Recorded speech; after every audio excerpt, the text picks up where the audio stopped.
Ok, amados hermanos, después de haber hablado entonces un poco sobre cómo vamos con el tema de las tareas, las asignaciones y cómo vamos con este avance, pues vamos a pasar al contenido de la clase. Hoy en día, pues es importante rescatar y retomar em, el tema que vamos a hablar hoy, que es parte de esta clase en el tema académico y es el tema de la palabra de Dios. Durante mucho tiempo a la iglesia o los cristianos se les conoció como el pueblo del libro, ¿sí?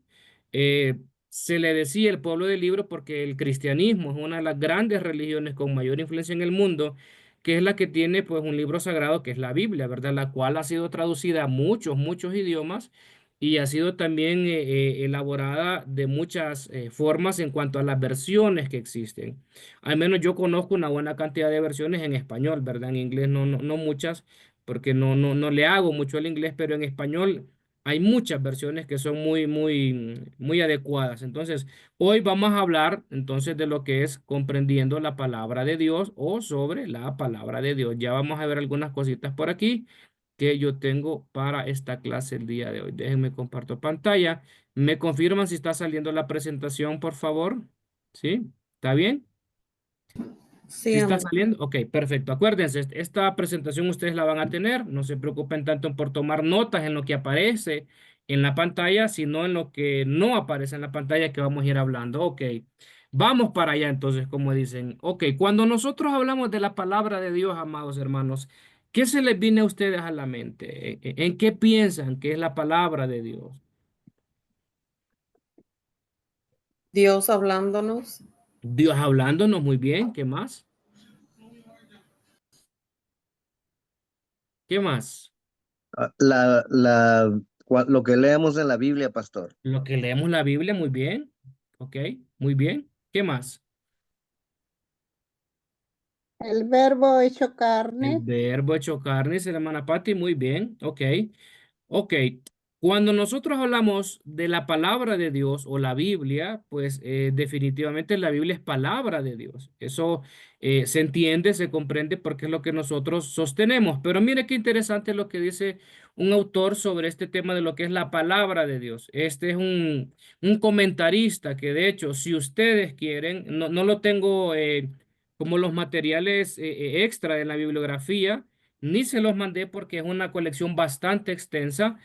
William Barclay es un comentarista bíblico que hizo un trabajo literario investigativo sumamente importante para el sector evangélico cristiano y para el aspecto académico. Él elaboró una cantidad de comentarios bíblicos de tal manera que quien lee los comentarios de William Barclay puede comprender tranquilamente el trasfondo cultural, el contexto literario de lo que habla la Biblia. Así él se especializa en el tema de lo que es el Nuevo Testamento. Y este comentarista dice lo siguiente: he aquí pues la prueba más simple, la Biblia es la palabra de Dios porque a través de ella encontramos a Jesucristo, ¿sí? Por ejemplo, obviamente usted está aprendiendo aquí en un curso de teología y doctrina y usted le van a preguntar, ¿por qué tú dices que la Biblia es palabra de Dios? Bueno, usted ya tiene una respuesta que puede darle a aquellas personas que le pregunten a usted, ¿por qué María cree en la Biblia como palabra de Dios? Bueno, la respuesta teológica, doctrinal es porque a través de ella encontramos a Jesucristo. Y ojo, que encontramos a Jesucristo, pero lo encontramos revelado, lo encontramos de una forma que nos presenta la palabra como ese, como dijo la hermana Patti, como ese verbo encarnado. Pero fíjese, yo quiero llevar un poquito más allá la definición de William Barclay de por qué la Biblia es palabra de Dios, no solo porque encontramos a Jesucristo, sino porque también encontramos la historia de Dios con el ser humano y del ser humano con Dios. Cuando usted va al Génesis, usted se va a dar cuenta que Dios, como le hemos hablado en otro momento de la clase, Dios está interesado en relacionarse con su creación, pero es solo con el ser humano con el que se comunica, ¿sí?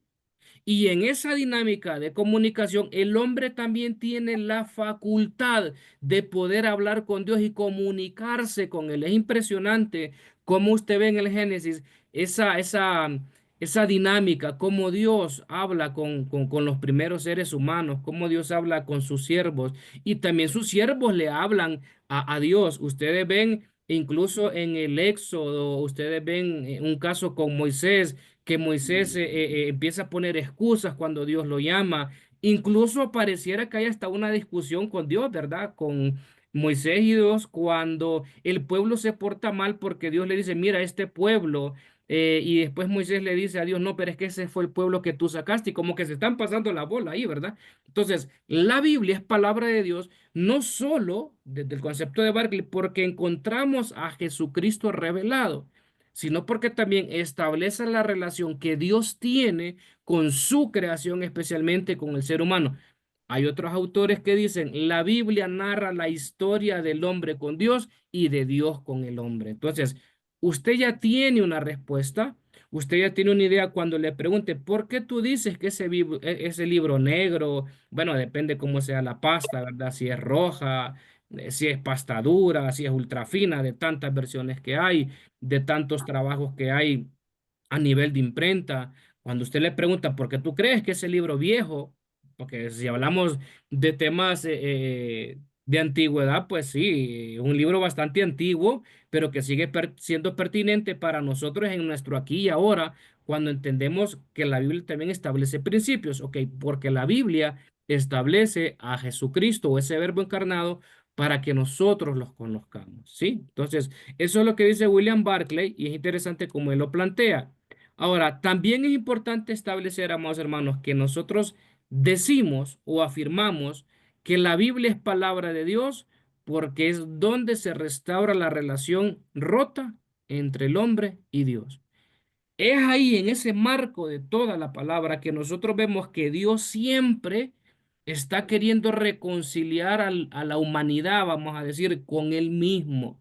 Este teólogo, Karl Barth, que ustedes tienen ahí el libro, que Teología Evangélica, dice lo siguiente, no es que nosotros aceptamos a Dios, es Dios el que nos acepta a nosotros. No somos nosotros los que encontramos a Dios, porque Dios no se ha perdido. El que ha andado perdido somos nosotros como seres humanos.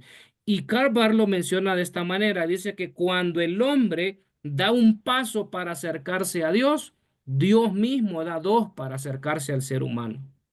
Eso lo podemos ver con un fundamento bíblico en ese famoso texto clásico de Juan 3:16. Dice el texto que de tal manera amó Dios al mundo que dio a su Hijo unigénito, y usted ya conoce el texto, y en respuesta a esa iniciativa que Dios tiene, es que el ser humano puede aceptar ese regalo de Jesucristo, puede aceptar ese regalo del Hijo de Dios, ¿sí?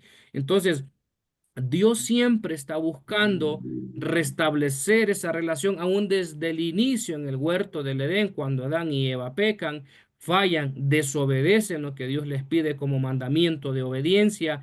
Aún después Dios mismo teje vestimentas de hojas para ellos y obviamente también de alguna manera sigue tratando con la humanidad. Si usted se fija después, pasa el tiempo en los primeros capítulos del Génesis, usted va viendo cómo Dios también empieza ya no solo en la historia bíblica, hablando solo con Adán, con Eva, sino que ella empieza a hablar con Noé, empieza a hablar con Abraham, se empieza a narrar esa historia que va tomando forma de que cuando Dios le habla, dice, mira, yo soy el Dios de Abraham, el Dios de Isaac, el Dios de Jacob, y Dios siempre se va relacionando.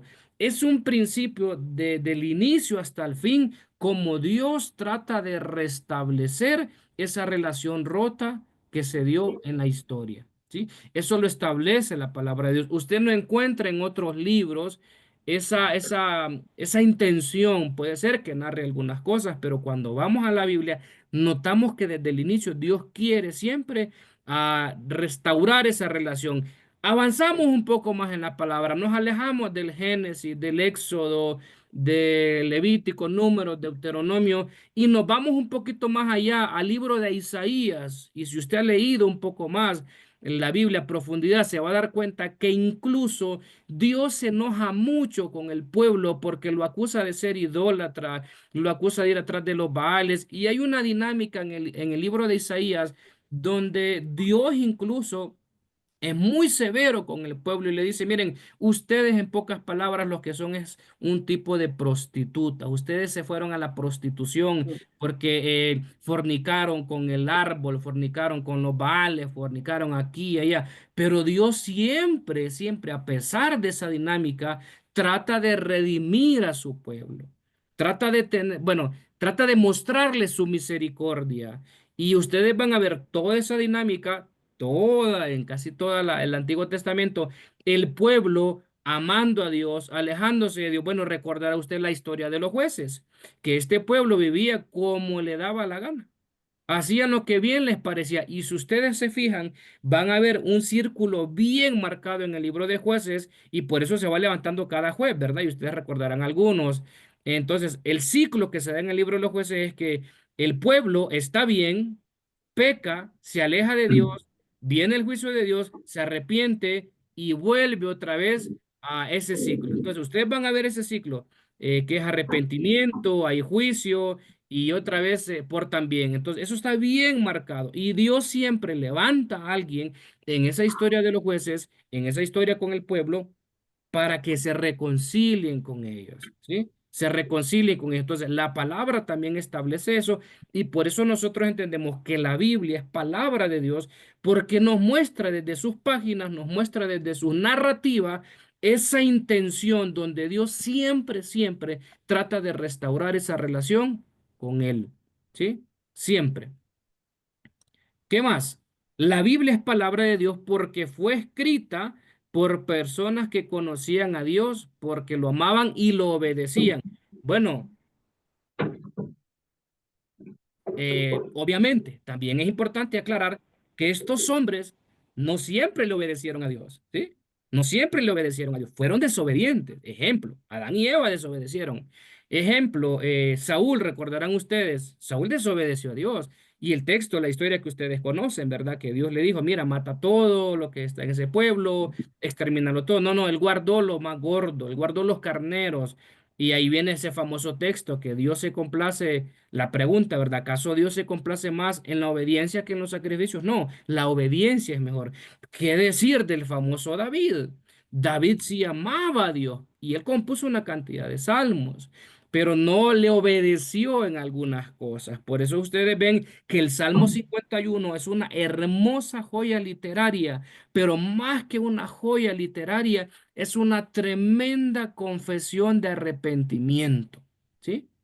Ahí ustedes pueden ver la radiografía de un verdadero arrepentimiento, todo lo que David dice. De hecho, algunos han dicho que Martín Lutero escribió libros sobre esa confesión, escribió libros sobre esa tesis del arrepentimiento.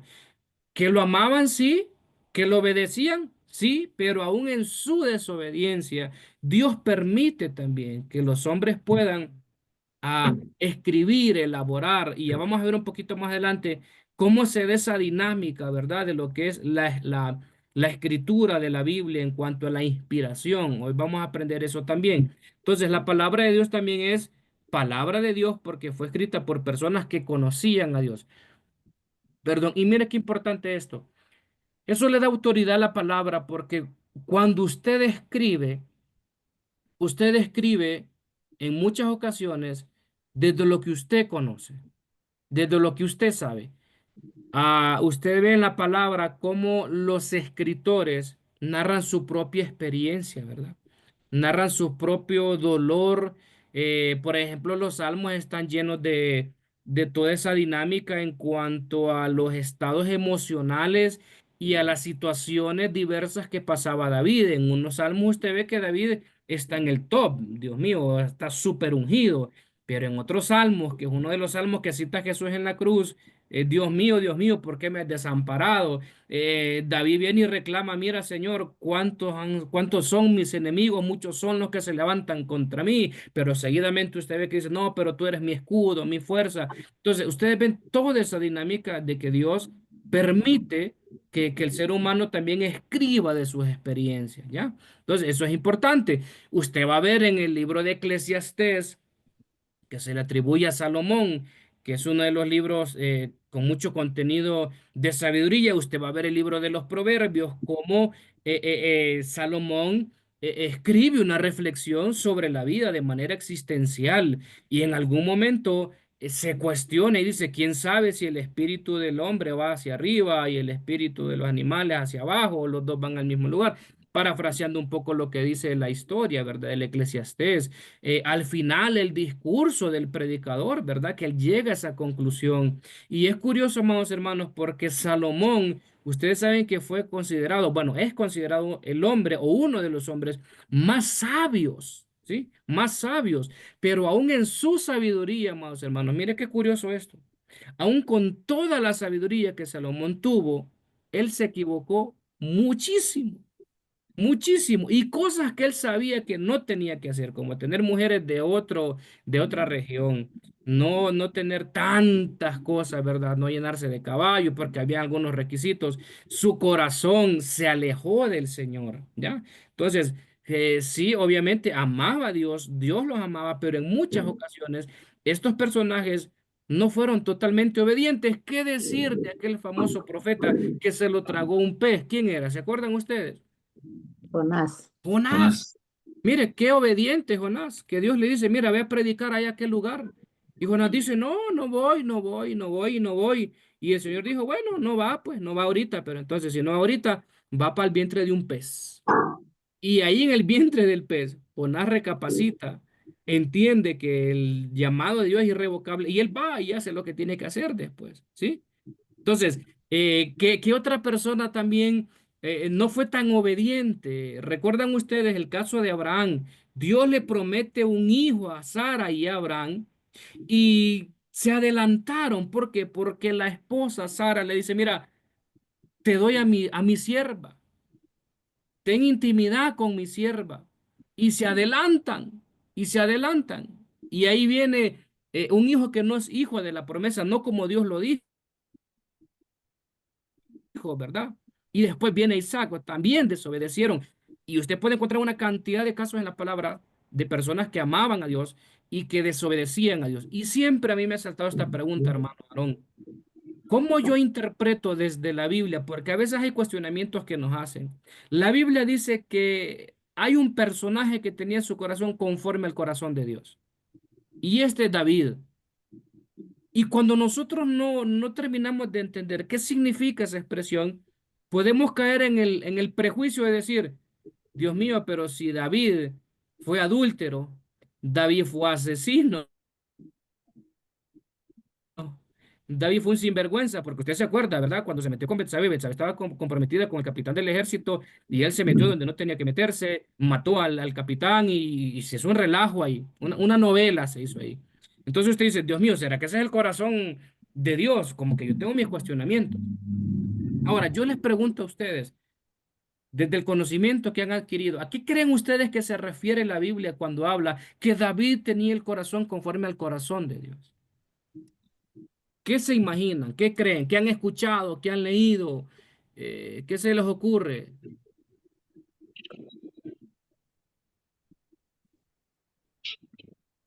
Pues yo me Cuenten. imagino que aunque David pecaba,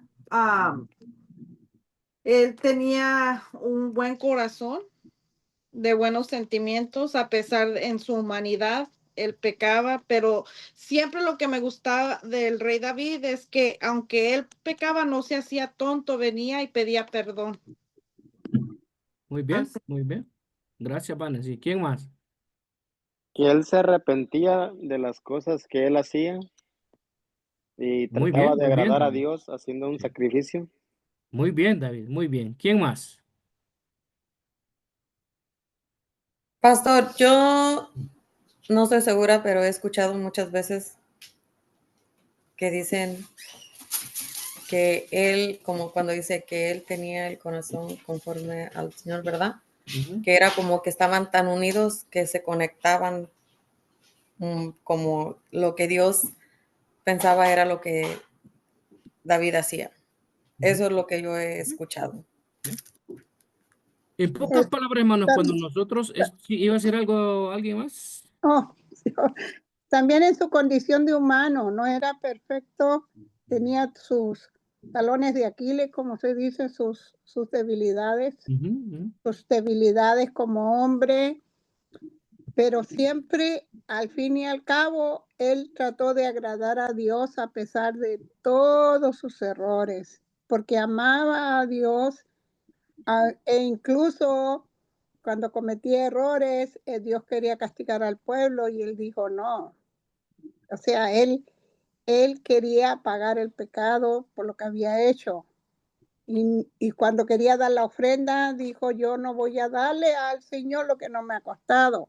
Entonces, yo creo que en medio de todos sus errores, tuvo muchas cosas buenas que ningún hombre yo creo que los va a tener, esos sentimientos a Dios, a pesar de su naturaleza pecaminosa. ¿Sí? Es lo que pienso yo. Sí, sí. Sumando y uniendo la opinión que ustedes dan, que está bien, cuando nosotros vemos que en la Biblia dice que David tenía un corazón conforme al corazón de Dios, lo que en pocas palabras quiere decir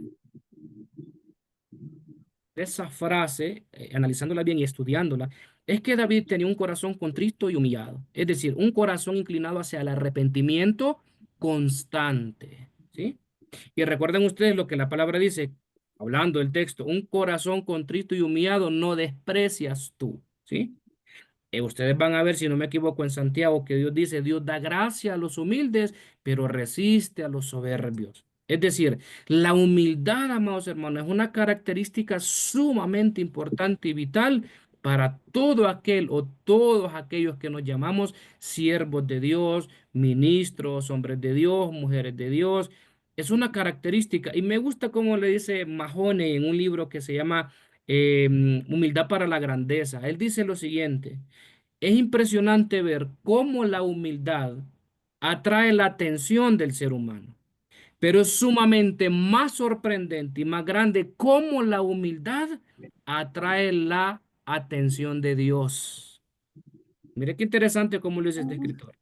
Entonces, cuando la Biblia dice que David tenía un corazón contrito, un corazón conforme al corazón de Dios, es un corazón contrito y humillado constantemente, inclinado hacia el arrepentimiento. Y muestra de eso es que cuando usted estudia la vida de David, usted se da cuenta que David nunca más, después de pecar con Betsabé, se volvió a meter con otra persona de la misma manera. Cometió otros errores, ¿verdad? Como padre, cometió otros errores de repente hasta como rey, pero no vuelve a cometer el mismo error, ¿sí? Entonces, eso es importante que nosotros lo vayamos también comprendiendo y analizando, porque en la Biblia sí se nota muchos ejemplos de gente que amaba a Dios, que a veces no fueron del todo obedientes, pero la Biblia a mí me gusta mucho, amados hermanos, porque la Biblia no nos oculta nada. La Biblia no nos esconde los defectos de los grandes hombres de Dios. La Biblia no esconde de manera intencional o vamos a decirlo de manera manipulable todos esos defectos que tuvieron todos los hombres de Dios, las mujeres de Dios. Y eso a mí me agrada, hermanos, porque la Biblia nos muestra a los hombres de carne y hueso. Nos muestra a los hombres que se equivocan, nos muestra a los hombres pasionales, nos muestra a las mujeres impulsivas, nos muestra tantas cosas, esa realidad humana. Entonces, ¿por qué la Biblia es palabra de Dios? Porque también nos muestra eh, las características de aquellos hombres que amaban a Dios, que lo obedecían, y esto se lo amplío yo, aun cuando le desobedecían. Es decir, la Biblia es íntegra en su mensaje, amados hermanos. No es cierto que a veces hay escritos, vaya, por ejemplo, voy a poner este caso, digamos que yo quiero escribir sobre la biografía de María Matus, ¿sí? Y vengo yo como escritor y bueno, hermana María, cuénteme cuál es su biografía, cuáles son las grandes cosas que usted ha hecho y yo empiezo a escribir, pero de repente la hermana María me dice, ¿sabe qué? Yo cuando era más joven me robé unos dulces de un supermercado y me llevaron presa y me ficharon y esto y lo otro. Ah, ok, mire qué interesante. Ah, la hermana María no era tan santa como creía. Entonces, cuando yo hago esa obra literaria, ¿qué hago yo? Yo no pongo esa información. No, yo solo pongo que la hermana María es honesta, que es aquí, que es trabajadora, que hace esto y lo otro. Solo lo que a ella le conviene, solo lo que a mí me conviene. Pero la palabra de Dios no me dice a mí solo lo que me conviene leer. No me dice solo lo bueno que era David, sino que me dice lo malo que él también hacía. Entonces, ese es un mensaje íntegro de la palabra de Dios, donde la Biblia no me oculta a mí los defectos, las equivocaciones de muchos hombres que hay ahí, muchas mujeres y muchos casos. Entonces, eso también es importante porque la palabra de Dios es palabra de Dios porque me transmite un mensaje íntegro, donde yo puedo encontrar los aciertos y los desaciertos de todos los personajes que están ahí, ¿sí? Todas las debilidades, vamos a decir. Incluso, amado hermano, recordará usted el caso de Jesús cuando estaba en Getsemaní. Jesús se muestra en un momento de debilidad en el Getsemaní y recordarán ustedes el texto cuando él dice, Padre, si es posible, pasa de mí esta copa, pero no se haga mi voluntad, sino la tuya. Mire qué fuerte el mensaje que nos transmite la palabra, donde también registra la historia que a Jesús un discípulo lo traicionó, otros lo negaron y es más, uno de ellos se le suicidó. Mire que no nos guarda nada la Biblia, no nos esconde nada, nos transmite un mensaje íntegro, ¿sí? Entonces eso es importante también que nosotros lo tomemos en cuenta. Número 3, la Biblia es palabra de Dios porque habla de los hechos salvíficos por medio de los cuales Dios se revela a sí mismo y que culminan en el evento de Jesucristo. Esto tiene relación con algo que hablábamos al inicio, ¿verdad? Todo el tiempo, todo el tiempo, Dios está buscando salvar y redimir a su pueblo. Y mire que hasta el fin de los días Dios sigue todavía buscando redimir a su pueblo, salvar a su pueblo, buscándolo, hablando de muchas maneras, como dice el texto, Dios habiendo hablado de muchas maneras por los profetas. Dios en una ocasión para hablar con uno de sus siervos tuvo que hacer que una burra hablara para que entendiera un mensaje. De otras formas, también Dios estuvo tratando de salvar la humanidad en el tema del diluvio y usted va a ver una cantidad de formas e historias donde Dios trata de salvar a la humanidad. En el Nuevo Testamento usted comprenderá muy bien el llamado de Pablo a los gentiles, ¿sí? Pablo es el misionero a los gentiles. Pablo es el que lleva el mensaje como misionero a todas aquellas comunidades que no eran judías, que no eran parte del pueblo de Israel. Entonces, Dios siempre está haciendo todo este proceso. A tal punto, amados hermanos, que algunos piensan que los 144,000 sellados del Apocalipsis son varones que van a ser escogidos especialmente para tener una labor evangelística en el final de los tiempos. Entonces, Dios siempre está ahí tratando de salvar, tratando de salvar, tratando de salvar. ¿Ya? ¿Qué más? Número 4. La Biblia es palabra de Dios porque en ella y solo en ella nos confrontamos con la vida y las enseñanzas de Jesucristo. ¿No es cierto que la palabra de Dios, amados hermanos, nos hace reflexionar a veces de cómo nosotros estamos llevando nuestra vida? La palabra muchas veces es un espejo para nosotros. Y nosotros pudiéramos decir, bueno, hay muchas cosas, especialmente del Antiguo Testamento, que ya no aplican tanto a nuestro contexto. Y es cierto, ¿verdad? Fueron otros momentos, fueron otras épocas, fue otro momento histórico, pero hay principios que ahí son muy bien rescatables y se pueden aplicar para nuestro aquí y ahora. Pero si nosotros nos vamos un poquito más allá, volviendo a citar este teólogo, Karl Barth, dice que Jesús es el prisma de Dios, es decir, por medio de Jesús nosotros podemos conocer a Dios. Bueno, de hecho él decía, el que me ha visto a mí, ha visto al Padre, el que me conoce a mí, conoce al Padre. Entonces, en ese sentido, también la vida de Jesucristo, la vida de Jesús nos confronta y nos desafía a arropar, a abrazar aquellas enseñanzas que no son tan fáciles. Acuérdese, cristiano viene de ser seguidores de Cristo. Y cuando nosotros nos confrontamos con lo que la palabra nos enseña del mensaje del maestro, nos damos cuenta que es un evangelio que es caro, que tiene un alto precio. ¿Por qué? Porque el discipulado, recuerden ustedes lo que él decía, si alguno quiere ser mi discípulo, tome su cruz, niéguese a sí mismo y sígame. Si ustedes quieren, me escriben por ahí y les envío un libro de Dietrich Bonhoeffer, que es un clásico que habla de la gracia cara y la gracia barata, el precio de la gracia. Él dice en este libro Alguien que dice ser cristiano y vive su vida como le dé la gana sin entender el sacrificio de Cristo, lo que costó la salvación, es una gracia barata que no sirve. Pero aquel que entiende que esa salvación, esa redención, costó la preciosa sangre del Hijo de Dios, entiende que la gracia es cara, ¿sí?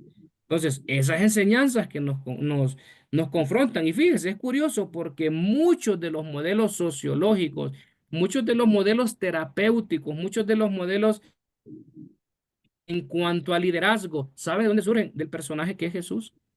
Muchos sacan de Jesús como líder, Jesús como maestro, Jesús como teólogo, Jesús como, bueno, hasta como terapeuta, como psicólogo, lo nombran algunos, incluso hasta algunos como político, ¿verdad? Porque también ahí hay unos rasgos de cómo Jesús se relacionó en el tiempo del Imperio Romano cuando manda a Pedro a sacar una moneda de aquel pez, le dice que vaya a pagar y que le dé al César lo que es del César también cuando se le pregunta, ¿verdad? Y esta moneda que, bueno, démenle, miren, denle al César lo que es del César y a Dios lo que es de Dios. Es un tema también de un sistema político. Entonces, nosotros vemos en la palabra que las enseñanzas de Jesucristo también nos confrontan, la misma palabra nos confronta. Ok, hablemos un poco de inspiración de la Biblia. Les pregunto, ¿qué han escuchado ustedes sobre lo que es la inspiración de la Biblia? ¿Será que es inspirada? ¿Cómo es inspirada? ¿Qué han escuchado ustedes? Cuéntenme. ¿Qué Puede saben ser de lo que es la inspiración? inspirada por el Espíritu Santo. Muy bien, sí, sí, por ahí va. ¿Qué más? Como en el Antiguo Testamento ya ve que el Señor le puso a las personas para que escribieran tras los escritos que hacían antes, pues Ujú. Dios le fue revelando a cada persona para escribir los escritos. Ok, muy bien. ¿Qué He más? entendido. Sí, está bien, muy bien. ¿Qué más? Una opinión más. ¿Qué será eso de la inspiración? ¿Qué se les ocurre? ¿Qué han escuchado ustedes? Puede ser también revelación de la palabra. Sí, muy bien. ¿Qué más?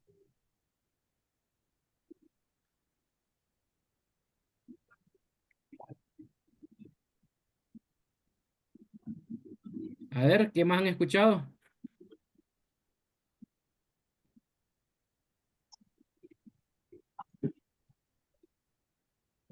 Es como en Apocalipsis, pastor, que el Señor le muestra la visión al, creo que el apóstol, se me olvidó el nombre, Juan, Ujú. que Dios hizo lo que mirara para que escribiera prácticamente el libro de revelaciones, pues, para seguir adelante. Ok, sí, tiene que ver con un elemento de revelación, sí, ok. Por ejemplo, ¿ustedes han escuchado esta expresión cuando alguien dice, ando inspirado? Tal vez ustedes dicen, wow, ese brother está inspirado, como por ejemplo, haciendo un poquito de referencia al último mundial. Algunos dicen, no, es que ese Messi anda inspirado, andaba inspirado en la Copa del Mundo, en la final. Por qué se dicen esas cosas? ¿Por qué se piensa que puede haber un tipo de inspiración con X o Y situación? Pastor, pastor, Sí. yo creo que fue inspirada por Dios, escrita por el humano, pero fue inspirada más, creo, bueno, es lo que yo creo, Sí, sí, sí, lo sí. que pienso, pues, Ujú. am, para enseñarnos y guiarnos, lo hizo por amor. Ok, ok, ok. ¿Qué queremos decir exactamente cuando afirmamos que la Biblia es inspirada? Lo vamos a decir de otra manera, sí, lo vamos a plantear de otra manera. ¿Qué tenemos en mente cuando decimos que la Biblia es palabra de Dios? Son algunas preguntas que nos podemos hacer.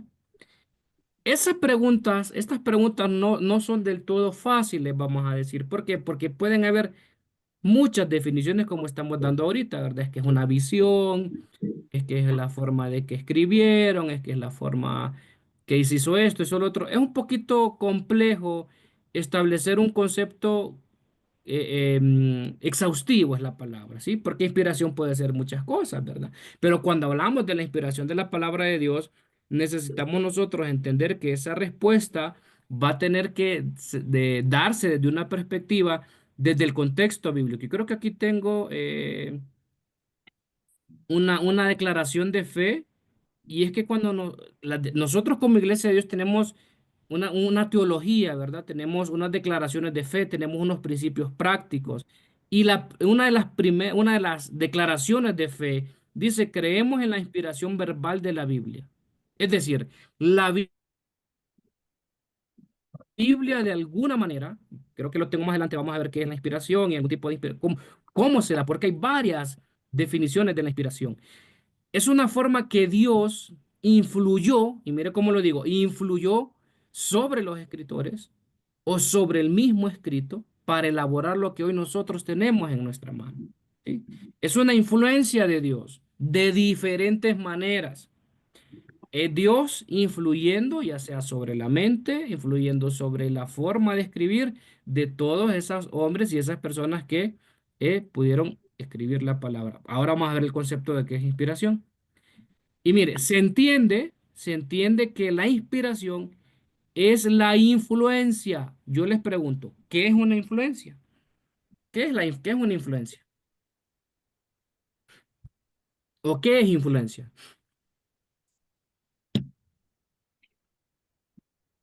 Que te motiva, que te impacta, que ¿Sí? te influenciar es. Ujú. La tengo aquí. Ok, ¿qué Pues más? ¿Qué más? como una idea, pastor. Ajá, como una idea. Ujú, ¿qué más? Que da seguimiento, que para que lo sigan. Ok, ¿qué más? Como un ejemplo, Miren, ajá, sí, sí, sí. como un ejemplo a seguir. Ok, un ejemplo a seguir. Ok, miren, les doy una definición. Les doy una definición y se las leo. La influencia es un tipo de capacidad o la capacidad que una persona, ojo, miren, una persona, idea o situación tiene para afectar el pensamiento, el comportamiento o las decisiones de otro. Puede ser consciente o inconsciente. Esa frase de consciente o inconscientemente es importante que la rescatemos. ¿Sabe por qué? Porque hay varios autores que dicen que los escritores bíblicos nunca escribieron pensando que eso con los siglos venideros se iba a convertir en la Biblia o la palabra de Dios. ¿Sí? Es más, yo ya le voy a dar otro dato más adelante. La Biblia no circuló como nosotros la tenemos hoy en día, en ese libro bien bonito, ¿verdad? Que tiene nombre, que Génesis. No, no, no. Al inicio ni existían los títulos, no existía ni el capítulo ni el versículo, era un solo rollo. Era un solo rollo, que el libro de Isaías es uno de los más grandes, que tiene 7 metros que se ha encontrado. No era que usted abría el libro, era un tipo de rollo como pergamino grande. Entonces, algunos escritores dicen, tomando en cuenta esa idea, definiendo lo que es la palabra influencia, relacionándolo con la inspiración, que puede ser consciente o inconscientemente. No sabemos a ciencia cierta si los escritores sagrados tenían esa plena conciencia que lo que estaban escribiendo iba a convertirse en palabra de Dios después. Ejemplo, usted ve Pablo, que Pablo escribe cartas a personas, la carta a Timoteo, pero usted ve que Pablo también escribe a iglesias, a comunidades, la iglesia en Galacia, la iglesia en Corinto, ¿ya? Y Pablo tal vez nunca, bueno, no nunca, tal vez no estuvo pensando en algún momento que dijo, bueno, en algún momento lo que yo estoy escribiendo a la iglesia de Corinto se va a convertir en la primera carta o segunda a los Corintios. ¿Ya? No, no tenían esa conciencia, es decir, empezaron a escribir, pero no con esa conciencia. Entonces, cuando nosotros hablamos de influencia, es importante tomar en cuenta eso. ¿Y qué más?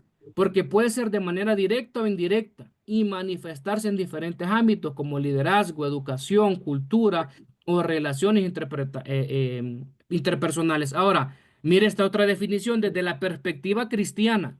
La influencia se relaciona con el testimonio y el impacto que tiene una persona en su entorno, ya sea para edificación o para desvío. Obviamente, la influencia que tiene Dios sobre los escritores es para hacer de manera positiva, ¿sí? Entonces, ya nosotros ahora entendemos qué es inspiración, qué es una influencia, pero ¿qué es influencia? Es esa capacidad que Dios le dio a los autores, ya sea consciente o inconscientemente, para escribir, para plasmar sus ideas, para plasmar las cosas. Obviamente, lo que Dios les diga. Como no es un curso de Biblia, ustedes se van a dar cuenta que hay cosas en las que Pablo dice, esto lo digo yo, ya, esto lo digo yo. O sea, Pablo también tiene la libertad de decir algunas cosas. Por ejemplo, en uno de los textos dice, miren, guárdenme el capote que dejé en la casa de tal persona, ¿ya? Entonces, también Dios le permite esa libertad a los autores. Eso es lo que es inspiración. Entonces, si usted se encuentra a alguien por ahí, hermano Aarón, y le preguntan, mira, ¿por qué la Biblia es inspirada? ¿Qué usted le diría a esa persona? Desde lo que hemos estado hablando. Yo pienso que son palabras que Dios escogió para nosotros, Ujú. y para, como lo dijo usted ahorita, para influir en nuestras vidas y sobre todo para, como lo acaba de decir hace poquito, para acercarnos a Él, mm, porque estamos separados por medio del pecado, ¿no? Ok, muy bien. ¿Ya? Se dan cuenta que en esta Ujú. clase también uno aprende a dar respuesta a aquella gente que nos pregunta, ¿verdad? Entonces, muy bien, hermano, Aarón, muy bien. Ok, eso en cuanto a la inspiración. Ahora, hablemos un poco también de por qué la Biblia es palabra de Dios y se considera inspirada. Y es porque la sobrevivencia de las escrituras ha sido extremadamente interesante. Porque hay libros que pueden durar un siglo, 2 siglos, 3 siglos, 5 siglos, pero muy pocos pueden pasar de los 1000 años. Yo le pregunto, ¿cuántos años cree usted que tiene la Biblia de historia? ¿Cuántos? Más de 2000 años. Más, sí, sí, sí, mucho más. Sí. A ver, ¿quién más? ¿Quién da más? ¿Quién da más? ¿Cómo dicen? Como 4000 años, pastor. 4000. Ya, a ver, ¿quién da más?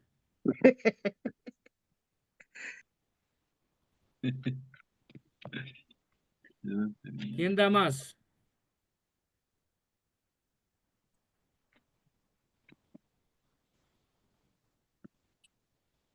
Miren, les voy a dar el dato. Solo desde los primeros escritos. La Biblia se da en un lapso de 1500 a 1600 años, ¿sí? Ese periodo aproximadamente de los primeros textos, algunos dicen que un poquito más, pero digamos que lo que se encuentra en las fuentes es de 1500 a 1600 años. Es decir, la Biblia se compone en su orden histórico, comprende un periodo de 1500 a 1600 años, ¿ya? Hay un periodo de la historia sumamente amplio. Y por otro lado, también obviamente usted recordará que, como yo le mencionaba, la Biblia no solo fue un libro que, no, como nosotros lo tenemos, ¿verdad? No, circuló de manera diferente, con papiros, con pergaminos. Obviamente los papiros tenían su duración, los pergaminos también. Cuando hablamos de papiros eran de un tipo de planta, los pergaminos eran de la piel de algunos animales, y eso es lo que se ha encontrado hoy. Pero se habla de que entre 1500 a 1600 años de historia incluye la Biblia, ¿sí? Y es un libro que ha sobrevivido muchas cosas, ha sobrevivido al tiempo. Y creo que aquí tengo un dato yo. Solamente un porcentaje pequeño de libros sobrevive más de 25 años, ¿sí? Un menor porcentaje dura un siglo, pero muy pocos duran un milenio. Entonces, imagínense cómo la palabra de Dios ha sido preservada de diferentes maneras a lo largo del tiempo. Entonces, eso es importante también porque es un libro, bueno, imagínese, hermano, usted no se vaya a enojar, no se vaya a enojar cuando alguien le diga, ahí tú andas en un libro, tienes un libro que es viejísimo. Y usted dice, sí, ¿sabes qué? Requete viejísimo, 1500 a 1600 años de historia ando aquí. Ya, no se enoje, es verdad. ¿Sí? 1500, 1600 años de historia. Pero mire qué interesante, que a pesar de que es un libro bastante antiguo en cuanto a historia, sigue siendo la base de muchos principios éticos, morales y sociales. ¿Recordará usted dónde es que dice aquella o dónde se encuentra aquella frase o aquel verso que establece el valor por la vida, que dice no matarás? En los mandamientos, ¿no? En los mandamientos. Y mire, qué nos dicen ahora tal vez qué sé yo, los derechos humanos? Que hay que preservar la vida, que hay que cuidar la vida, que los derechos de los demás. Desde la legalidad se entiende que uno no puede atentar contra la vida de otra persona porque eso es asesinato, eso es homicidio, qué sé yo. Pero ya la Biblia desde antes ya nos estaba dando una regla moral y ética, ¿sí? No matarás, no codiciarás. ¿Sí? Entonces ya nos está dando desde la historia un principio de cómo la Biblia ha ido teniendo esa influencia incluso desde de principios morales, ¿sí? Principios éticos que son la base de muchas sociedades hoy en día, ¿sí? Ok, ¿qué más? A veces, vamos a ver qué más tenemos aquí. A veces se ha contestado diciendo que este libro fue escrito por Dios, que cada palabra, sílaba y letra, que cada página, párrafo y oración fueron todos trazados por la misma mano de Dios o que es la palabra misma de Dios. Bueno, eso es lo que se ha dicho comúnmente, pero nosotros hoy tenemos la suficiente base desde la investigación, lo que es descubriendo los textos que Dios utilizó, la misma nomenclatura para escribir la palabra. En este caso, en hebreo, un paleohebreo más antiguo, un griego, incluso arameo en el Nuevo Testamento, algunas frases por ahí. Entonces, Dios mismo utiliza esa forma, ¿verdad? Ahora, a mí, hermano, siempre me ha causado un poquito como de curiosidad, ¿verdad? Porque si ustedes recordarán que la Mesopotamia es conocida como la cuna de las civilizaciones y hasta después es que se empieza a encontrar vestigios de escritura con o vestigios de escritura con algunas figuras, con algún tipo de ilustraciones, de símbolos. Pero yo les pregunto a ustedes, cuando Dios se comunica con Adán y a Eva en el principio, ¿en qué idioma y en qué lengua creen ustedes que Dios le habló a Adán y a Eva? Es más, se lo pongo un poquito más atrás. ¿En qué idioma creó Dios los cielos y la tierra? Porque ¿se acuerdan ustedes? Y Dios dijo y se hizo. Y Dios dijo, hágase el sol y se hizo. Y Dios dijo, hágase la luna y se hizo. Y Dios dijo, separó esto y lo otro. Y Dios dijo, ¿en qué idioma? ¿En qué lengua Dios creó? ¿Y en qué lengua y en qué idioma Dios se comunicó con Adán y Eva si todavía no había lengua? celestial, idioma celestial, espiritual. Ya, ok, está bien. Pero pregunto yo. Porque él hablaba arameo, Jesús hablaba arameo. No, me refiero a Ah, Dios, a Dios. adiós, Sí, idioma celestial. ya, pero ¿cuál es ese idioma celestial?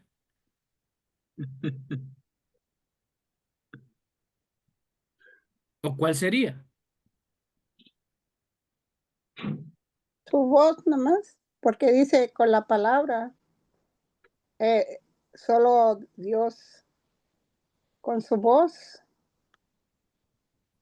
Ok, pero para que haya Pastor, voz, tiene que haber. pastor, yo me Sí. imagino, pues según la teoría, yo me imagino que es en hebreo. No, no, no. Ok, pero el hebreo surge mucho después, porque hay un paleo hebreo y un acadio antes. ¿Sí? Hay otro pasaje también donde habla, que dice que con voz de trompeta, ¿no? Puede ser, Ah, tal vez. mire, qué interesante. ¿Cómo será esa voz de trompeta? Como trueno. Como Algo, trueno. algo así. ¿Ok?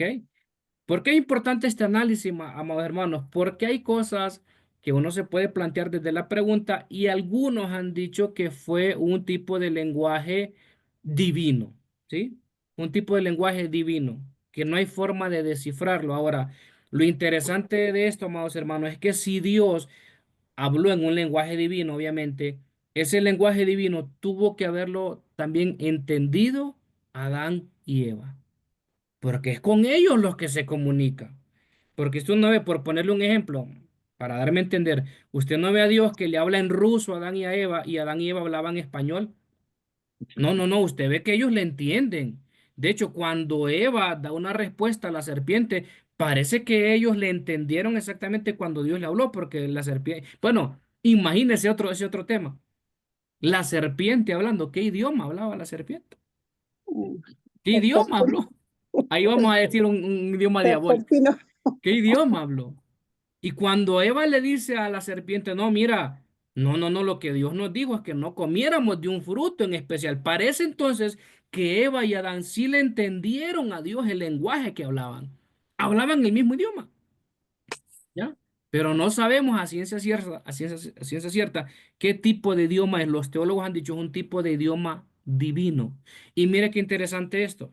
Ese idioma divino es exclusivo de Dios porque es el único que tiene la capacidad de crear con la palabra. Mm, Dios no empieza a hacer con sus manitas. Él todo lo hizo con La la palabra. palabra. Y Dios dijo, y Dios dijo, y Dios dijo, y Dios dijo, y fue hecho. Con ¿Sí? su palabra, con su Entonces, eso voz. es importante porque cuando nosotros vemos el poder que tiene la palabra de Dios, ese lenguaje divino tiene la capacidad de crear, esa es la palabra misma de Dios, ¿ya? Entonces, cada palabra que sale de la boca de Dios tuvo y tiene esa capacidad de crear. Ahora, ¿cómo eso se contextualiza? Obviamente, Dios ya no está obrando de esa forma, no porque no quiere, porque Él es soberano, sino que también nos deja la palabra escrita. Y mire qué poderoso esto. Así como la palabra pronunciada, valga la redundancia, porque si es palabra se tiene que pronunciar, tiene la capacidad de crear y es divina, la misma Biblia es la palabra de Dios escrita y capaz de crear también. ¿Sí? Mire qué interesante. ¿Por qué? Porque es inspirada por Dios. ¿Sí? Es inspirada por Dios. Eso en cuanto a la inspiración. Déjeme ver qué más tengo aquí. Tal punto de vista representa la llamada inspiración verbal, es decir, también todo lo que los escritores dijeron o escribieron fue inspirado por Dios, ¿sí? Todo lo que nosotros vamos viendo ahí. Mire lo que dijeron algunos sabios, ¿verdad? Lo que dijeron algunos filósofos, lo que dijeron algunos teólogos, pensadores sobre la inspiración y la palabra de Dios. Este Atenágoras, que era un filósofo, decía lo siguiente. Decía en sus escritos que Dios mueve la boca de los profetas, como si fueran, y mira, ahí viene lo que decía el hermano, ¿va? Con voz de trompeta, como si fueran instrumentos musicales. Describía Tenágoras al Espíritu Santo a los escritores como flautistas que tocaban las flautas. Es decir, los profetas, los escritores se convertían en instrumentos de Dios que Dios utilizaba y ejecutaba como Él quisiera. ¿Sí? Eran un tipo de instrumentos. Era como esos sonidos de trompeta, como bien decimos. Era una forma de que Dios utilizaba a los profetas y a los escritores. Justino Mártir, el teólogo, decía lo siguiente, lo veía, hablando de la palabra de Dios y la inspiración, lo veía como el Espíritu Santo desciende del cielo y se vale de obras como un plectro, es decir, como un espectro, como algo importante que tañe las cuerdas del arpa o la lira, es decir, cómo las toca, cómo las ejecuta. Tiene un poquito de relación con lo que decía Tenágoras, ¿verdad? Es como que el hombre sigue siendo esa herramienta y ese instrumento para poder plasmar las ideas de Dios, lo que Dios estaba diciendo. Y es importante porque recuerdo un autor, M. Boms, que dice que Dios no unge los edificios, Dios no unge las estructuras, Dios no unge las cosas inertes, Dios unge al ser humano para que pueda transmitir un mensaje. ¿Sí? Entonces, es importante tomar en cuenta esa definición de estos dos pensadores, pero creo que tengo más aquí. Teófilo de Antioquía, otro famoso teólogo, habla de los profetas quienes vinieron a ser instrumentos de Dios, y fue así. Fueron instrumentos de Dios todos, tanto en el Antiguo como en el Nuevo. Clemente de Alejandría, también teólogo, ve a los escritores sacros o sagrados como órganos de la voz divina. Fueron como la voz de Dios. Macario explica que así como el aliento habla al soplar a través de una flauta, así también habló el Espíritu Santo a través de los hombres santos y espirituales. ¿Sí? ¿Cuáles son algunas teorías de la inspiración? Aquí vamos donde yo le mencionaba que hay varias teorías, ¿verdad? Y aquí vamos elaborando un poco más. Si de repente a usted le dicen, mira, y ese libro que tú tienes es inspirado, sí. ¿Y qué tipo de inspiración es? Bueno, ya usted va a ver cuáles son los tipos de inspiración que existen. La palabra griega teofeneustos, teofeneustos es la que más se acerca en equivalencia a nuestro vocablo en relación a la palabra inspiración, ¿sí? Esa palabra es una palabra griega. Y existen varias teorías sobre lo que es la inspiración. Esta es la número uno, la teoría del dictado mecánico. ¿Qué es el dictado mecánico? Ya lo vamos a ver un poquito más adelante. Hay otra teoría que es la inspiración dinámica. Hay otra teoría que habla de la iluminación especial. Acuérdense, esto no lo copien porque esto ustedes lo van a tener, ¿sí? Solo si de todo lo que no tengo yo aquí, que va saliendo y que yo tengo preparado, pues lo van apuntando lo que no aparece en las diapositivas. Lo otro es la inspiración verbal plenaria. Vamos a ver cada una de ellas ahorita. ¿Qué es el dictado mecánico desde la teoría de la inspiración? Sostiene que Dios dominó a los escritores hasta el punto de anular su personalidad. Eso es una teoría, ¿verdad? Nosotros no creemos mucho en ella. Yo ya les voy a decir cuál es la que creemos nosotros, los cristianos evangélicos pentecostales, especialmente los de Iglesia de Dios, del Seminario de California, los que creemos. No creemos en el dictado mecánico porque no es que Dios anuló, no es que Dios dominó, no es que Dios se impuso. No, no, no. No creemos en eso. No anuló la personalidad de los escritores. Yo le voy a preguntar esto. ¿Qué diferencias encuentra usted en los escritos de los evangelios, tomando la tradición clásica de que Marcos escribió Marcos, de que Mateo escribió Mateo, entre los escritos de Pablo? Vaya, pongamos un ejemplo. eh, digamos, el libro de los Hechos, que es una extensión de Lucas. ¿Qué diferencia encuentra usted en el libro de los Hechos y alguno de los evangelios? En lo que usted lee. ¿Qué diferencia encuentra?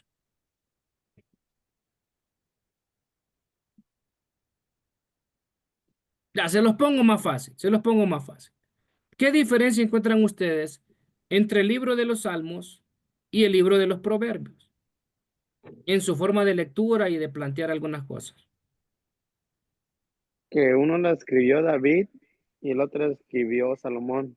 Ya, muy bien, claro. Muy En, bien. en Proverbios nos enseña cómo tener pues sabiduría, Muy como bien, son consejos, muy y en los bien. salmos hay también consejos, pero más es, bueno, lo que yo he leído es de fortaleza, de seguir adelante.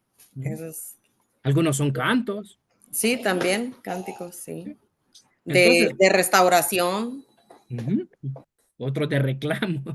Sí, muy bien. Entonces, Eh, mire qué con, importante. Sí, sí, hermana Pati. perdón, Sí, sí. con respecto a los evangelios y a lo escrito por Pablo, se me viene la idea de que en los evangelios lo escribieron personas que vivieron junto a Jesús y estuvieron dentro de todo lo que Jesús hizo. Es como una enseñanza directa del maestro. Ujú, Mientras que Pablo conocía la historia, cierta parte de la historia, y es en base a los testimonios de los evangelios y de lo ujú, que él alcanzó a ver cuando apedrearon a Esteban y después de su conversión. Pienso que ahí puede haber un poquito de diferencia, lo vivido con la historia. muy bien, muy bien. Como bien dijimos, en Proverbios hay sabiduría, quien escribe Salomón. Ujú. En Salmos hay experiencia, hay cantos, hay muchas cosas y lo escribe David. En el caso que es el hermana Patti, bueno, tomando esa tradición clásica, Mateo escribe de lo que vio, Mm, pero Pablo obviamente no vio de manera ocular, valga la redundancia, a Jesús, pero se encuentra con Jesús. Y él mm, escribe de su experiencia. Y si ustedes comparan estos cuatro libros que estamos hablando, Proverbios, Salmos, algunos de los evangelios con algunos de los escritos de Pablo, ustedes se van a dar cuenta que cambian en muchas cosas, en su forma de decir algunas cosas. pero es ¿Sí? lo mismo. Es Eh, sino, en el caso, incluso en los mismos evangelios, se van a dar cuenta que es diferente la forma de decir las cosas, como por ejemplo, en el caso de Mateo, quien escribe Mateo, lo que está dando a conocer es una buena noticia de que Cristo vino al mundo, que Jesús murió en la cruz. En el evangelio de Marcos, usted ve que es más un Jesús muy activo. En el mm, evangelio de Lucas, usted ve que se escribe para los gentiles. En el Evangelio de Juan se escribe con un tipo de cristología, una teología mm, muy elocuente, cuando habla sí, del verbo y todo eso. Si vamos a Proverbios, usted ve que el contenido es desde la experiencia de quien escribe, ¿verdad? Que era mucha sabiduría. En el caso de los salmos, usted se acuerda que David también era un salmista, era un cantante, en el sentido, era un levita, él tocaba el arpa, escribe desde su experiencia. Entonces, por eso nosotros no creemos en el dictado mecánico, porque Dios le da la libertad a los que escriben a poder escribir desde lo que son, desde lo que hacen también. En este caso, Salomón desde su sabiduría. En este caso, Lucas desde lo que conoce para los gentiles como evangelio. En el caso de Pablo también, en el caso de David, desde los salmos, desde su experiencia. Entonces, por eso no creemos nosotros en el dictado mecánico. En la inspiración dinámica. La inspiración dinámica, que es otra teoría, habla de que es la inspiración dinámica, menciona que la Biblia es solo un conjunto de folclore y que no es sobrenatural.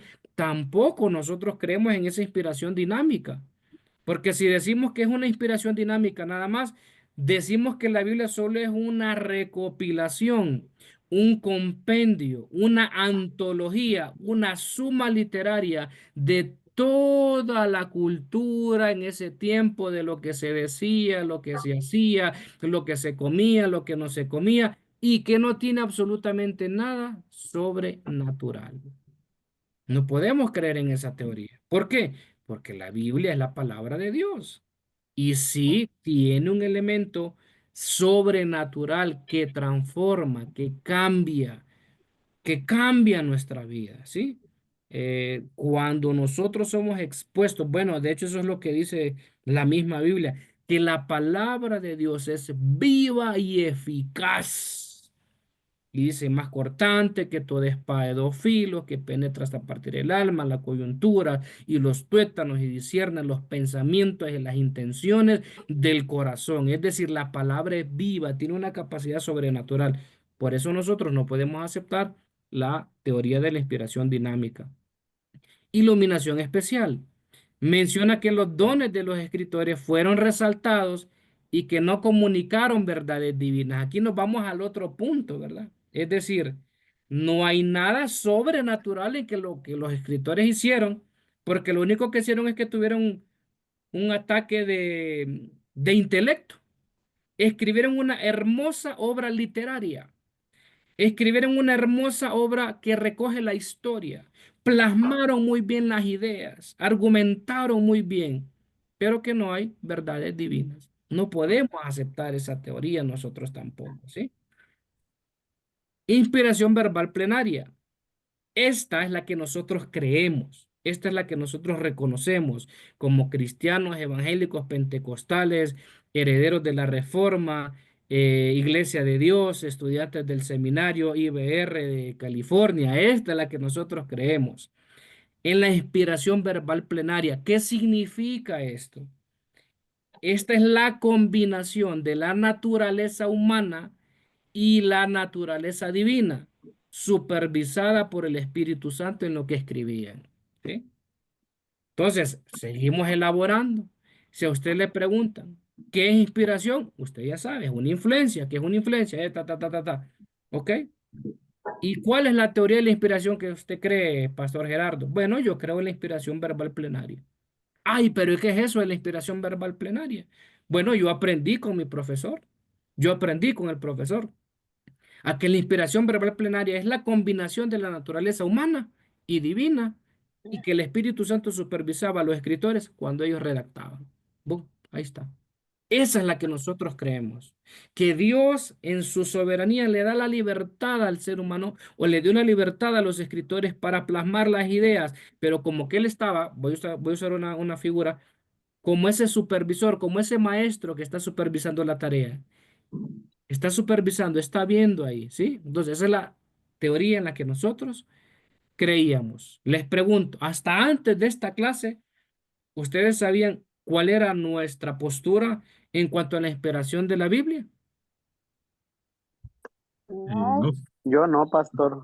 Ok, ya. no, Ok, ok.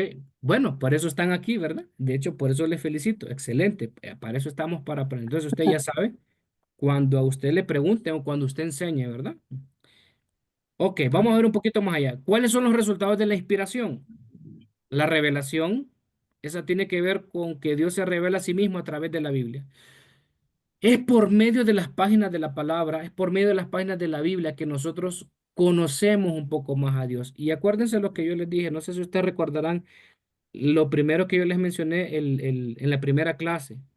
Nosotros a veces tenemos problemas porque queremos saber quién es Dios y no vamos a encontrar exactamente quién es Dios, porque el Génesis no empieza diciendo quién es Dios, pero sí empieza diciendo qué es lo que hace Dios. ¿Sí se entiende la idea? El Génesis no parte de una explicación diciéndonos, por así decirlo, Dios es tal cosa. Es como, por ejemplo, si yo quisiera decir, ¿quién es Aarón? Bueno, Aarón es un hombre, es un siervo de Dios, tiene tanta edad, tiene tanta estatura, usa espejuelos, le gustan las camisas de color oscuro, se corta el pelo de tal manera, le gusta comer esto. Yo defino quién es Aarón, ¿sí? Puedo decir que la hermana Patty o Patty, pues es una mujer que tiene cierta edad, que tiene el pelo largo, que le gusta el café, que em, le gusta, qué sé yo, las pupusas o las baleadas, depende de donde usted sea, si de Honduras, del Salvador, le gusta las alcapurrias de Puerto Rico, qué sé yo, le gusta la carne asada. Yo describo quién es ella. Y sí, dice la hermana Patti. Pero esa es la explicación. Cuando vamos al Génesis, la Biblia no parte y no nos dice quién es Dios. Pero mire qué interesante, la Biblia sí nos dice qué es lo que hace Dios. Y dice la Biblia que en el principio creó Dios. Entonces nos da una pista de que no nos dice quién es Dios, pero que Dios sí que es lo que hace, es el creador o es el que crea, ¿sí? Entonces, ya desde ahí nosotros tenemos que empezar nuestra elaboración y análisis teológico y doctrinal. Y es que la Biblia nos empieza a dar pistas de lo que Dios hace, no necesariamente de lo que es. Dios es el que crea. Y desde ahí podemos empezar a analizar un poquito más cómo Dios se va revelando a través de la Biblia, ¿sí? Y eso es sumamente importante, porque otros se han querido ir más atrás. Está como aquella pregunta medio extraña, como dijo Bernard Russell, que de hecho en su momento fue ateo y dijo, es un absurdo preguntar quién creó a Dios. Eso es un absurdo. Entonces, pensar o tratar de definir quién es Dios es un absurdo. Porque la Biblia no empieza definiendo quién es Dios, sino lo que hace Dios. Él es el creador, ¿ya? Y eso tiene que ver con la revelación. Dios se revela a sí mismo dentro de la palabra de Dios y ese es el primer vestigio de la revelación. Dios como creador. Y crea de la nada, por si acaso, ¿verdad? Dos, la veracidad. Tiene que ver que no hay contradicciones en la Biblia. Déjenme ver si yo tengo más adelante algunas cosas para explicarles con esto. No hay contradicción, amados hermanos, en cuanto a los principios, en cuanto al corazón de la fe. No hay contradicción en el mensaje central de la Biblia, que cuál es el deseo de salvar a la humanidad. No hay contradicción en la Biblia en el sentido de que el arrepentimiento, ya sea en el Antiguo o el Nuevo Testamento, siempre es parte de lo que nosotros vamos a ver, creo que en la penúltima clase, en la soteriología, el ordo salutis, que es el orden de la salvación, es el arrepentimiento, que es la gracia, que es esto, que es lo otro, que es la fe. No hay contradicción en eso, ¿sí? La confianza, que la palabra, pues, desde la inspiración es digna de ser recibida por todos. Ahí ustedes pueden buscar esa cita en 1 Timoteo 1:15. Ok, nos alejamos un poquito de lo que es la inspiración y preguntas hasta aquí para que entremos en otro concepto que es la inerrancia. ¿Qué será eso de la inerrancia? Preguntas hasta aquí con la inspiración, dudas, comentarios, cuestionamientos, críticas que también se valen. Que no me gustan las, ¿No le gusta que... que no me gustan las pupusas, le digo. Ah, no, No, no se crea, pastor. se está perdiendo una Pues, gran cosa, como dice. a ver, otra vez. ¿Alguna pregunta, Plenaria. duda, Eh, cuestionamiento? perdón. Sí, Cuando dice ahí que lo que creemos de la teoría de la inspiración, que dice la número 4, creemos en la inspiración verbal plenaria, plenaria. correcto. Plenaria es lo que Es- usted determinó que es la combinación de la naturaleza humana y sí. divina. Eso significa plenaria. Y que Buena pregunta, hermana Patti. el santo Espíritu, ok, Si cuando se dice plenaria, es decir, plena, es decir, completa. Esa es una buena pregunta, ¿sí? Esa es una plena, buena pregunta para completa. aclararlo, exacto. Creemos en la inspiración verbal plenaria, ¿por qué? Porque creemos en la combinación de lo humano y lo divino en la palabra de manera completa, es decir, plena, Ok, es completa, ¿sí? Esa es una buena respirar, pregunta, sí, respirar. para aclararlo. Sí, sí, se me pasaba por alto ese detalle. Cuando se habla de plenaria, es que es plena, completa, del Génesis al Perfecto. Apocalipsis, ¿sí? Toda, toda. Gracias, papá. Sí, muy bien, ok. ¿Quién más? Si no hay más preguntas, vamos a lo que es la inerrancia. ¿Qué será eso de la inerrancia? Bueno, la inerrancia, vamos a decirlo de esta manera, la única forma de sostener el argumento que la Biblia está libre de errores es en su forma original, es decir, la autógrafa, no en su forma apógrafa. Ya les voy a traducir eso, no se preocupen. Traducir a otros idiomas. Miren, es importante porque ustedes se van a dar cuenta que hay gente que en muchas ocasiones nos dice que nuestra Biblia tiene errores. Y la pregunta es, ¿realmente tendrá errores?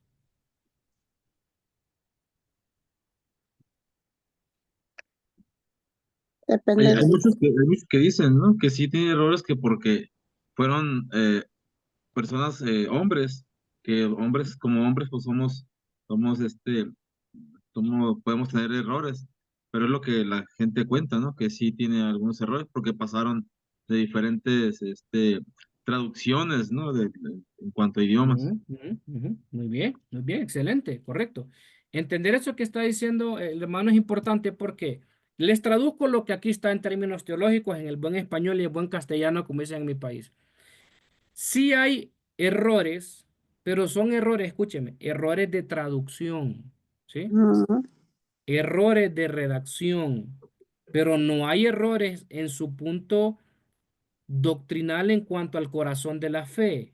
Ya cuando yo escribo aquí, cuando yo les digo, es decir, la autógrafa, acuérdense de esto, cada vez que se mencione la Biblia como de manera autógrafa, quiere decir que es la original, ¿sí? Es la primera, ¿sí? Y de eso, amados hermanos, ya no queda nada. Acuérdese, la Biblia fue escrita en papiros y pergaminos, ya no hay todo eso. Lo que se han encontrado ha sido fragmentos, lo que se ha encontrado ha sido pedazos, ¿ya? Entonces, no podemos decir que nuestras traducciones son perfectas porque también las traducciones a veces van buscando las palabras más adecuadas para dar a entender una idea. Por ejemplo, cuando usted busca la palabra amor, que es ágape, en el griego, que es donde fue, es como fue escrita la Biblia, especialmente en el Nuevo Testamento, usted se da cuenta que existen tres o cuatro, cinco, a veces algunos dicen que hasta más palabras para describir para describir lo que es amor. Por ejemplo, si usted lee en español, amor, solo hay un concepto de amor. Pero en el griego existen varias definiciones de amor. Está el amor ágape, que es el amor sacrificial. Está el amor estorge, que es el amor relacional entre familiares. Está el amor eros, que es el pasional. Y hay otros tipos, el amor filial, que también es entre personas. Se da cuenta que hay varios tipos de conceptualización de amor. Entonces, hay algunas traducciones que, por eso algunos dicen que son errores, pero son errores desde las traducciones, pero es bien complejo porque las traducciones dinámicas que se llaman tratan de buscar la palabra más cercana a la palabra original, lo que más se acerque, perdón, para dar una idea. Por ejemplo, la palabra líder, usted no la va a encontrar en la Biblia. Va a encontrar obispo, obispado, servicio, pero algunas traducciones de la Biblia hablan como líder, el que aspira al liderazgo, a dirigir. Entonces, algunos por eso han dicho que son errores. No necesariamente son errores. Ojo, que cuando nosotros hablamos de errores en la Biblia, no quiere decir que son cosas malas netamente, ¿sí? Sino que son situaciones que se dan desde lo que es las traducciones. No podemos hablar de la forma autógrafo porque ya no hay nada original, no tenemos nada nosotros 100%, hay vestigios, hay pedazos, hay partes. Y la forma apógrafa son las copias, ¿sí? Las versiones que se fueron dando con el tiempo, traducidas a otros idiomas, ¿ya? Entonces ahí obviamente se contextualiza de manera diferente, pero no es que se está faltando al mensaje. La única forma de afirmar que la Biblia no tiene ningún tipo de error es en la preservación de su mensaje. Esto es importante. Hay errores de traducción, hay errores en cuanto al trabajo literario que se hace de un idioma a otro, pero ninguno de esos errores, amados hermanos, compromete el mensaje central de la salvación. En la transmisión es lo mismo. Sea cual sea la versión que usted lea, sea en español, sea en inglés, sea, qué sé yo, en chino, sea en árabe, sea en cualquier otro idioma. Puede ser que desde la redacción cambie una palabra, pero no cambia la idea central, como por ejemplo, ¿cuál fue la idea de Juan 3:16? El amor de Dios. Entonces, esa idea usted la va a encontrar en cualquier otra traducción, en cualquier otro idioma. Entonces, no compromete el mensaje central, ¿sí? No compromete. Y ahí donde se manifiesta la preservación del mensaje, ¿sí? Que Dios es amor, que Dios ama con misericordia, que Dios es fiel, usted va a encontrar siempre esa idea. Y obviamente es en esa forma que nosotros encontramos la perseverancia del mensaje o la preservación, pero no en su transmisión. ¿Por qué? Porque si usted se fija, incluso hay formas, vaya, por ejemplo, usted alguna vez ha dicho algún versículo que no es realmente como está escrito, sino que usted lo parafraseó. Sí, Sí, y la pregunta es, ¿porque usted lo parafraseó, dejó de ser palabra de Dios? no, No, no dejó de ser palabra de Dios. Usted cambió la forma, pero no el contenido. ¿Sí? No cambió el contenido. Entonces, es lo mismo. Puede ser que la forma de transmitir cambió y ahí sí pueden haber algunas cosas, ¿verdad? Se cambió una palabra, se cambió esto, se cambió lo otro, pero no la idea, no lo principal. Por ejemplo, si yo les digo a ustedes, díganme qué dice San Juan 3:16 con sus propias palabras, no con lo que dice el texto. No me lo reciten como dice, de tal manera amó Dios al mundo que Dios dio un unigénito para que todo aquel que él crea. No, no, no me den ese argumento. Díganmelo ustedes con sus propias palabras. ¿Cómo me lo dirían? Si usted cree que Jesús murió por usted en la cruz, usted puede ser salvo porque Él se entregó por amor. Excelente, excelente, María.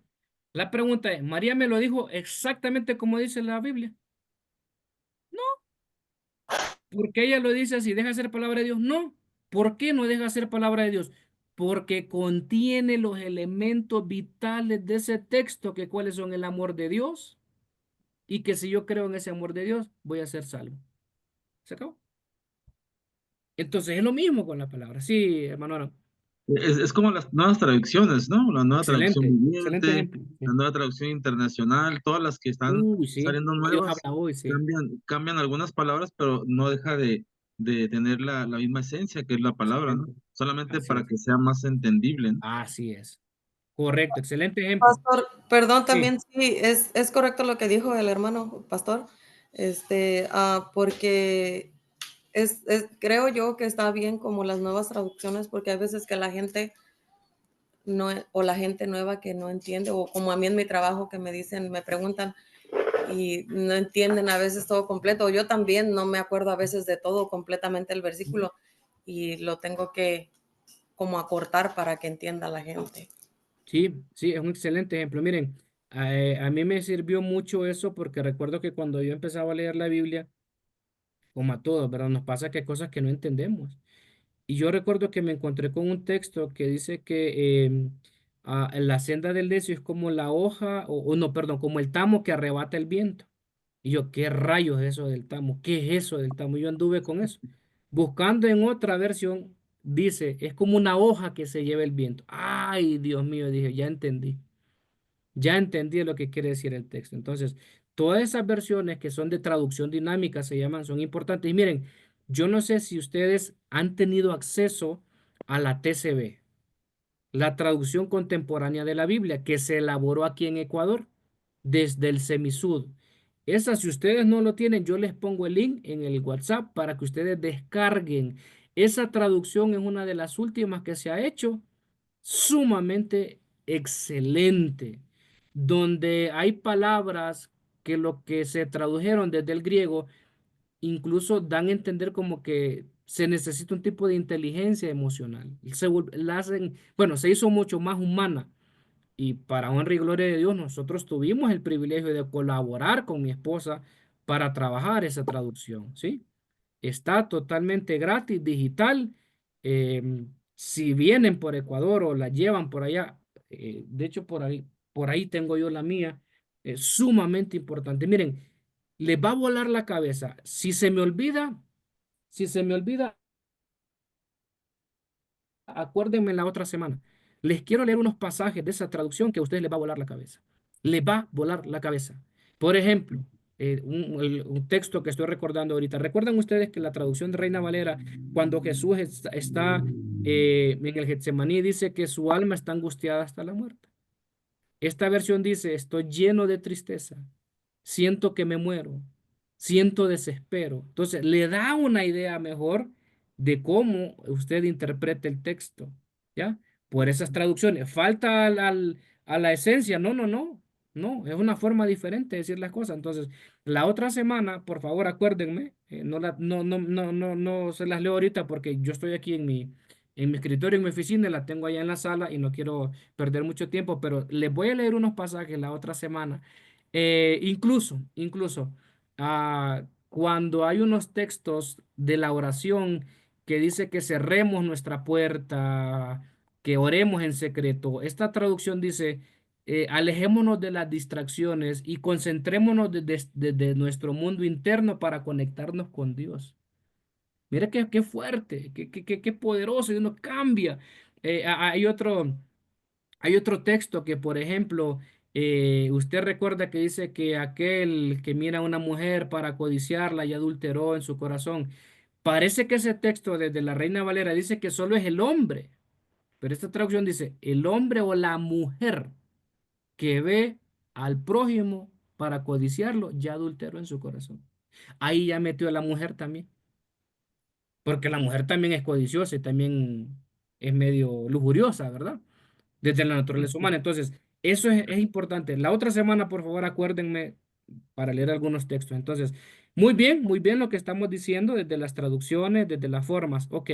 Mire lo que decía Agustín. Creo muy firmemente que los autores de las escrituras estuvieron completamente libres de errores. Por obviamente la teoría que estábamos usando, que el Espíritu Santo supervisaba esto. Agustín fue un teólogo conocido como el doctor de la gracia. Nosotros tenemos mucha herencia de Agustín. Lutero, también tenemos herencia de Lutero por la Reforma Protestante. Usted recordará en 1517 el tema de las tesis y todo ese relajo que se armó ahí en Europa. Somos herederos de la Reforma. Lutero decía, las escrituras nunca hierran. No nos debemos desviar de las escrituras. ¿Ya? Calvino, nosotros no tenemos herencia calvinista porque no creemos en la predestinación, que es el que sostiene esa teoría. Am, Decía lo siguiente, la palabra de Dios infalible, libre de toda mancha y de todo defecto. En cuanto a eh, am, vamos a decirlo, en cuanto a su originalidad. Ahora, es importante que nosotros tampoco seamos ingenuos. Ahora, ¿por qué se dan? ¿Por qué se dan esas aparentes contradicciones? Y mire qué interesante. Yo no sé si usted recuerda el texto. Cuando Dios, si no me equivoco, habla con Abraham y le dice que va a haber un pueblo esclavo en Egipto, le dice que va a ser 400 años, ¿sí? Me corrige si estoy equivocado, pero Dios le dice que va a ser esclavo 400 años y si no me equivoco, el pueblo fue esclavo 430 años. La pregunta es, ¿se equivocó el Señor en el cálculo? ¿Será que no es muy buen matemático el Señor o se le pasó? ¿Ya? Aparecen algunas contradicciones, pero es porque obviamente no es una clase de hermenéutica, tampoco existen géneros literarios, ¿sí? Existen géneros literarios que establecen aproximaciones, ¿sí? Por ejemplo, cuando usted encuentre el número 40 en la Biblia, que ese es otro tema también, lo que es la gematría o la numerología, acuérdese, tienen significados, ¿verdad? Tiene que ver con un tipo de prueba, de proceso, 40 años, 40 días en el desierto, tiene que ver con proceso y a veces sirven como para esa transición de iniciar algo nuevo, ¿sí? Porque hay toda una interpretación, ¿verdad? Insisto, no es una clase de hermenéutica donde no ve todo eso, pero pareciera que el Dios del Antiguo Testamento es diferente al Dios del Nuevo Testamento. ¿No se han fijado ustedes que el Dios del Antiguo Testamento es como demasiado estricto, demasiado rígido, como dicen en mi país? No les aguantó cuento. No les aguantó cuento. El alma que pecare morirá y en muchas ocasiones usted ve bueno, de hecho un autor que dice, Dios, el Dios del Antiguo Testamento es un Dios sanguinario. Es un Dios que no le importa exterminar pueblos, animales, niños. Le pongo el ejemplo. ¿Recuerda usted en el libro de Josué, si no me equivoco, cuál fue el pecado de Acán? ¿Recuerda usted ese texto? ¿Cuál fue? ¿Sí me lo repite, pastor, otra vez? El pecado de Acán. Ah, de que codició algo que habían dicho que tenían que quemar todo y lo agarró y se lo trajo para atrás y se lo escondió en la carpa. Agarró una ropita, agarró unas joyitas, le gustó bien y lo escondió, ¿sí? Y mire qué interesante la historia, registrada en Josué.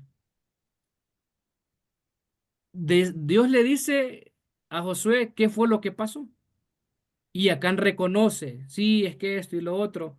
Quien comete el pecado, hermanos, es Acán, pero a toda la familia de Acán la mataron. La mataron a toda. Y yo decía, Dios mío, pero ¿y qué culpa tenía la mujer y qué culpa tenían los niños? ¿Qué culpa tenían los perros, los gatos, los loros? Yo no sé qué tenían en ese entonces, pero los exterminaron a todos. Ahora, usted ve en el Nuevo Testamento que es otra forma, ¿ya? ¿Por qué? Porque Dios es más misericordioso, está el tema de la gracia. Entonces, a veces nosotros podemos pensar que hay una aparente contradicción cómo era Dios en el Antiguo Testamento y cómo era Dios en el Nuevo. Y algunos se han atrevido a decir, es que el Dios del Antiguo no es igual al Nuevo. Hay una contradicción. No, no, no, no, no. No hay contradicción. ¿Por qué? Porque Dios estaba obrando de una manera y de una forma en el Antiguo Testamento y después obrando en el Nuevo. De tal manera que, déjeme ver cómo se llama este teólogo, se me va el nombre. Gerard Bonrad. Gerard Bonrad tiene un libro de teología del Antiguo Testamento que son 2 volúmenes sumamente extraordinarios. Y él dice, el Dios del Antiguo Testamento era tan rígido y tan estricto porque era como un padre corrigiendo a su hijo. Y muestra de eso es que si usted se fija, ¿cómo empiezan todos los 10 mandamientos? No, No, con uno correcto. negativo. Exacto, un no negativo. Y este teólogo dice, esa forma fue una forma primitiva en la relación de un padre con un hijo. Yo le pregunto a los que son padres aquí, cuando usted le está enseñando algo a su hijo, ¿cómo usted le enseña? No hagas esto. Excelente, hermano Aaron. No toque eso, no se mete eso a la boca, no grite, no esto, no lo otro. Entonces, en ese proceso histórico, Gerard Bonrat dice, es Dios disciplinando, corrigiendo, formando a un Israel que era como un niño, ¿sí? Y él necesitaba poner precedentes, poner normas, y por eso es que no hagas esto, no hagas lo otro, no adulteres, no codicies, no matarás, no robarás. Entonces, es importante entender eso. En el Nuevo Testamento la historia es diferente, ¿ya? Y hubo por ahí, si no me equivoco, un famoso personaje que era Marción, que decía, no, no, no, es que el Dios del Antiguo Testamento es uno y el Dios del Nuevo Testamento es otro. No, no, no, para nada, para nada. Es el mismo Dios, solo que obrando de manera diferente en los diferentes momentos de la historia del pueblo, en los diferentes momentos históricos de la humanidad, ¿sí? Es totalmente diferente. Entonces, no hay contradicción ahí. ¿Cómo nosotros bregamos con esto, amados hermanos? ¿Cómo Jesús pudo permanecer en la tumba 3 días y 3 noches si él fue crucificado el viernes y resucitó el domingo? Saquen la cuenta ustedes que son matemáticos. ¿Cómo? Ah, no, pero es que usted dice que no, pero es que no, no me cuadra, a mí no me cuadran las 3 días. Entonces, si usted no sabe, usted va a entrar en crisis, ¿verdad? Pero es que el tema es que los años en ese tiempo no se medían como los medimos nosotros. Nosotros tenemos un calendario solar, si no me equivoco, y en aquel entonces se utilizaba un calendario lunar también, ¿sí? Los días no se medían de 24 horas. Un día era de 6 de la mañana a 6 de la tarde. ¿Ya? Era diferente la medida. Entonces usted dice, no hay contradicción, porque no estamos hablando acuérdense, estamos hablando de Occidente y estamos hablando de otro lugar del mundo. Entonces las medidas no son lo mismo. Mira ahorita, sabe que, bueno, ahorita ya cambió el horario, pero sabe que usted, déjeme ver si le doy a entender esta idea, porque es medio loca. Cuando estábamos con 3 horas de diferencia, usted en Estados Unidos estaba en el lunes y yo ya estaba en el martes. Uy, mire cómo me ve la hermana María. ¿Sabe por qué? Porque cuando para ustedes eran las 10 de la noche, para mí eran las 12:01 del día siguiente. ¿Sí me doy a entender? Para usted eran las 11 de la noche y para mí era la 1 de la madrugada. Lo que para usted era las 11 de la noche de lunes, para mí eran la 1 de la mañana del martes ya. ¿Sí me voy a entender? Ahora, la pregunta es, ¿qué día yo estuve dando clases? ¿Lunes o martes? Martes. No, yo estuve dando clases lunes para usted y martes para mí, es decir, lunes y martes. ¿Sí? ¿Se da cuenta que cambia la medida? Ahora, si le preguntan a David, David, ¿cuándo usted recibió la clase con el pastor? Solo el lunes. Ah, y si me preguntan a mí, pastor, ¿qué días usted le dio clase a los hermanos de California? Lunes y martes. ¿Se da cuenta? ¿Se da cuenta cómo es la movida, como dicen en mi país? Entonces, cuando nosotros vemos esa medición del tiempo que no es la misma que tenemos nosotros, entonces sí nos cuadran los 3 días que hablan. ¿Por qué? Porque los días eran diferentes, hay otra medida horaria. Entonces, ahora, ¿mintió David? No. ¿Mentí yo? No. Solo que hay una medida diferente ahí. ¿Sí se entiende la idea? Sí. Entonces, mira, aquí pues yo les doy clases 2 días a la semana a usted. Les daba 2 días a la semana a ustedes cuando estábamos con 3 horas. ¿Sí? Gracias a Dios el horario ya cambió porque todavía aquí van a ser las 10. Ok, ¿qué más? ¿Cómo se explican las contradicciones de los relatos de la resurrección? ¿En qué sentido? Que en uno de los evangelios dice que fue un ángel el que se apareció, en otro dice que son dos, y de hecho hay un libro que se llama, ay Dios mío, ¿cómo se llama este libro? Creo que uno se llama Razones y otro se llama, se me va el nombre. Ah, Respuestas a preguntas difíciles de Josh McDowell, es de pasta azul, el segundo es de pasta roja, porque salió una edición después y él responde muchas de estas cosas. Déjenme ver si yo se los consigo, se los envío. Es un libro clásico, clásico, clásico. Entonces, en uno de los evangelios habla de algunas cosas, en otro evangelio habla de otra. Mire esta otra pregunta. ¿Cómo se explica la inexactitud de que Mateo dice que Judas se ahorcó, pero en Hechos dice que se cayó de cabeza y se reventó? ¿Cómo yo brego con esa aparente contradicción? ¿Qué piensan ustedes? Yo creo que ya ahorcado cuando lo bajaron, pastor. Ok, ya ahorcado se cayó, dice. Sí, sí. De hecho, Sociedades Bíblicas sacó un libro que se llama Descubre el tesoro de la Biblia, donde da esa respuesta, hermano. Seguramente lo que Mateo registró es que solo Judas se ahorcó. Y ojo, tiene sentido la teoría y lo que dice Juan, porque cuando alguien se suicidaba, era una persona que ni siquiera, lo dice Daniel Mansuk en uno de sus libros, ni siquiera tenía el derecho a ser enterrado y a tener un ritual fúnebre. Hay relatos en la historia que la gente que se quitaba la vida los tiraban en un basurero a que se lo comieran los perros y las aves de rapiña. La gente que se ahorcaba, nadie la bajaba porque era un acto sumamente vil y bajo. Entonces, se cree que Mateo lo que registra es que Judas se ahorcó, pero en Hechos se entiende que el cuerpo, ya una vez inerte, colgado de lo que haya sido, por los gases, pesó, se cayó y se reventó. ¿Sí? Entonces, no hay contradicción. Lo que hay es una mala interpretación de algunas cosas. ¿Sí? Mire qué interesante. Déjeme ver si yo tengo otra por aquí. ¿Significa todo esto que debemos de confiar en la Biblia, que es palabra de Dios? No, no, no.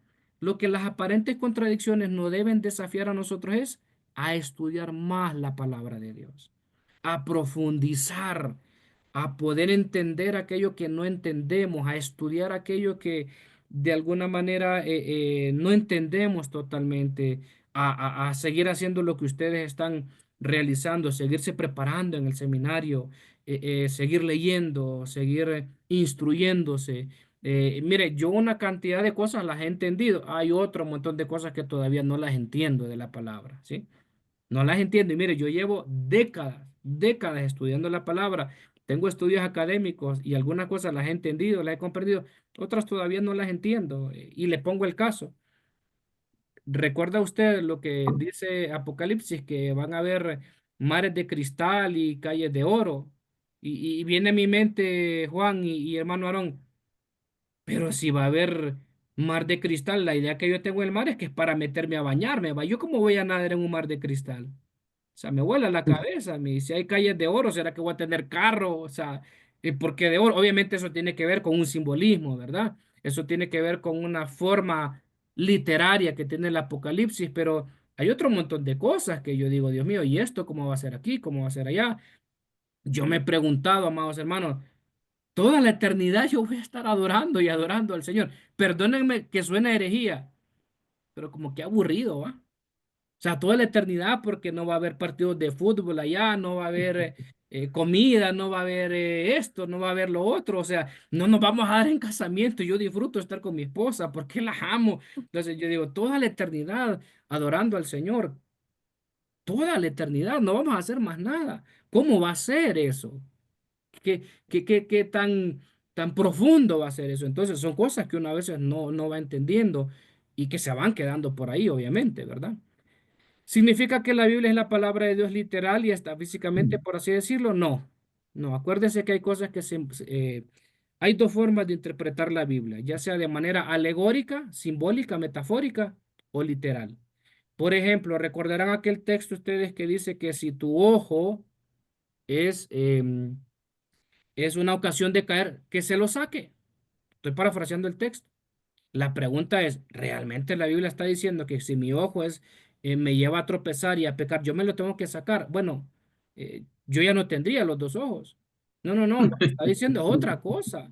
Si tu mano es esto, córtala, no que se vaya, se echa al fuego y todo lo demás.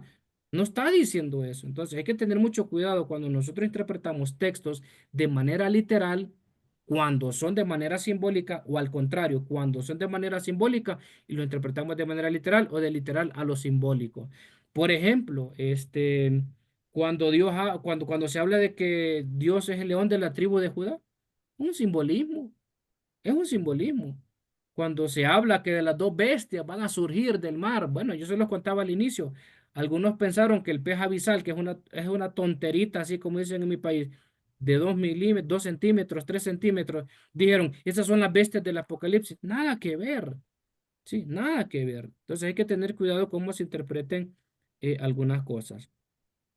Déjenme ver qué tengo aquí. Resulta imposible mantener esa posición por varias razones. ¿Por qué? Porque existe un hecho bien simple. ¿Cuál es? Todos los manuscritos de la antigüedad fueron escritos a mano y al copiarlos se filtraron cambios y errores, lo que hablábamos, ¿verdad? Puede ser que pasaron algunas cosas. Los escritores bíblicos fueron mucho más que simples plumas en manos de Dios o instrumentos a través de los cuales sopló el Espíritu Santo. O sea, es imposible sostener que hubo errores, ¿verdad? En cuanto a lo que hablamos, lo que hay es errores de traducción, errores de mala interpretación, de no comprender los contextos. ¿Qué más? Existen variantes y diferencias concretas entre evangelio y evangelio. Aquí hay algunas, ustedes van a tener esta diapositiva, no nos vamos a meter ahí. ¿Ya? Ok. ¿Qué más? Soluciones. Esto es lo último ya. En 1800, mire, este tema de las contradicciones aparentemente bíblicas son viejísimas. Son del año del polvo, como dicen, ¿verdad? Ya J. W. Halley en 1874 elaboró varias respuestas de por qué existen las aparentes contradicciones. Y él dijo lo siguiente. Él hizo un estudio cuidadoso de todo esto y lo que estableció fue lo primero. Hay errores al no leer exactamente lo que dice la Biblia. Hay gente que no entiende lo que está leyendo, ¿sí? No sabe exactamente qué es lo que está leyendo. Perdón, lo que está leyendo, lo que hablábamos. Cree que literalmente del mar que van a salir dos bestias, dos dragones que van a echar fuego por la boca. No, no, no. Eso tiene que ver con otra forma de ser, con otra forma de darse. Entonces, errores a no leer exactamente lo que la Biblia dice. La Biblia habla de un montón de cosas y a veces tiene que interpretarse en el contexto que se dijo, en el contexto que se estaban estableciendo. Número dos, falsas interpretaciones.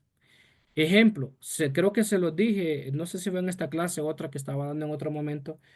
Falsas interpretaciones. Se los digo y si quieren se los mando el video, el link para que ustedes lo vean, para que vean que yo no les estoy dando cuenta. Falsas interpretaciones como cuáles. Guillermo Maldonado, el pastor del Rey Jesús, una iglesia enorme, ha escrito una cantidad de libros. Una persona que tiene un arrastre brutal. Dijo lo siguiente, hermano Aarón. El pecado de Adán y Eva en el huerto del Edén fue que no dieron el diezmo. Está grabado en YouTube, búsquenlo. Y si no me creen, yo les envío el link. Yo lo pongo siempre de ejemplo en la clase de hermenéutica que doy. ¿Cuándo en la historia, cuándo en la vida, amados hermanos, en Génesis, la desobediencia de Adán y Eva está hablando de plata? No está hablando de nada de eso. ¿Sabe qué? Hay otra por ahí, Ana Méndez. Dice que los billetes tienen una voz que le habla. ¿Sí? Y solo la escuchan los que son espirituales. Y yo dije, pucha, yo ando en la carne porque yo nunca he escuchado un billete que me habla. Me preocupé yo porque es reconocidísima. César Castellanos, el precursor del G12, ¿sabe qué dijo? Los 144, y saca el pasaje de Apocalipsis, y él dice, los 144,000 son la llave de la multiplicación. Error garrafal, los 144,000 desde el Apocalipsis tienen una labor evangelística, no de multiplicación. No hay esa interpretación, ¿sí?